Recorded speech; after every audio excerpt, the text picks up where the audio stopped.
একদম তৈরি হয়ে গেছে নিরামিষ মহারানী।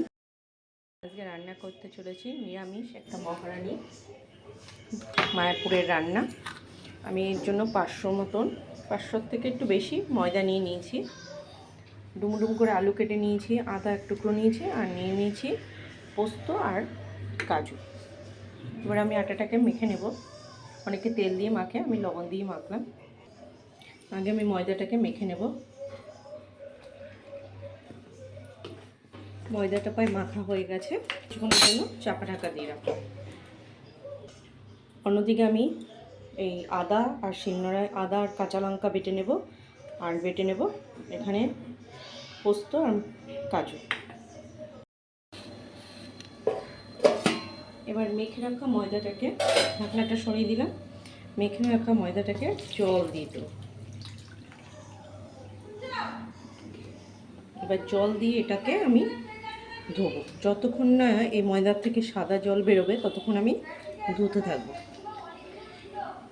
দুধের মতন সাদা জল বেরিয়ে যাবে। এটাকে আমি ফেলে দেবো,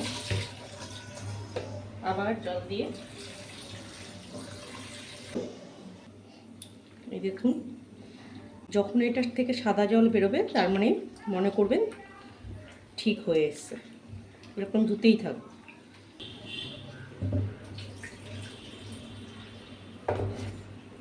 আমি ততক্ষণে ধুয়ে নিই।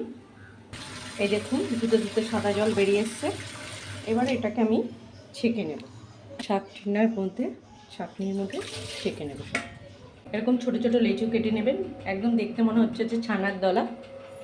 এদিকে কড়াই বসিয়ে দিয়েছি, তেল গরম হয়ে গেছে। এবার এই ছোট ছোট লেচিগুলো আমি ছেড়ে দেবো। এখানে আদা বেটে নিয়েছি, আমি শিলনোড়াতেই বেটেছি।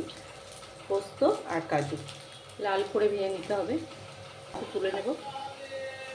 বাদ বাকি লেচিগুলো আমি এভাবে ভেজে নেব। উপরে আলু কাটাগুলো ভেজে নেব।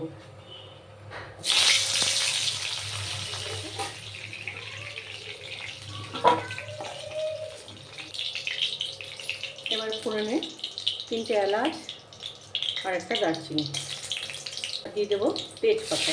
আমি মিডিয়াম সাইজের ছোটো 2টো টমেটো নিয়ে নিলাম। আপনারা চাইলে একটা বড় টমেটো ইউজ করলেও চলবে। তেলে দিয়ে দেবো টমেটোগুলো।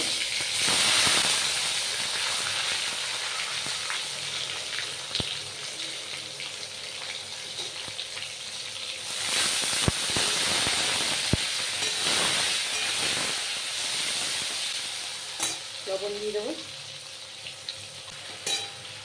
এবার এক এক করে মশলাগুলো দিয়ে দেবো। আদা বাটা দিয়ে দিচ্ছি, 1 চামচ জিরা গুঁড়ো, 1 চামচ লঙ্কার গুঁড়ো, আর দিয়ে দিচ্ছি 1 চামচ ধনিয়ার গুঁড়ো। মশলাগুলো কড়াইতে লেগে যাবে।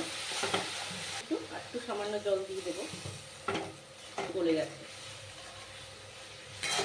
মশলা থেকে তেল ছাড়া শুরু করেছে। এবার আমি দিয়ে দেবো আলু।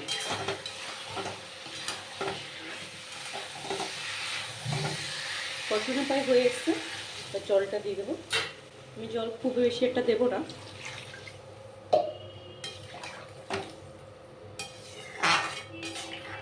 দেওয়ার জন্য আমি কিছুক্ষণের জন্য ঢেকে দেবো।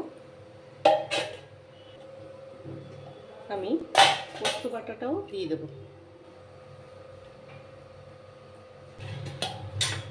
নাড়াচাড়া দিয়ে নিলাম। এবার ঢেকে দেবো। আলুটা সিদ্ধ হওয়ার জন্য দেখা যাক কত দূর হয়েছে। প্রায় হয়ে এসছে, আলু সিদ্ধ হয়ে এসছে। এবার আমি বড়াগুলো দিয়ে দেবো।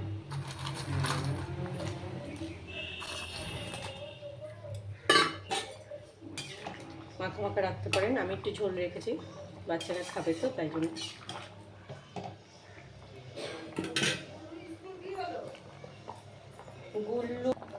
এরপর একটু ঘি দিয়ে দিলাম। নিরামিষ রান্না একটু ঘি না দিলে চলে, তাই ঘি দিয়ে দিলাম। এবার গ্যাসটা আমি বন্ধ করে দেবো। একদম তৈরি হয়ে গেছে নিরামিষ মহারানী। আপনারা এই রান্নাটা করে দেখুন, ভালো লাগবে আশা করি।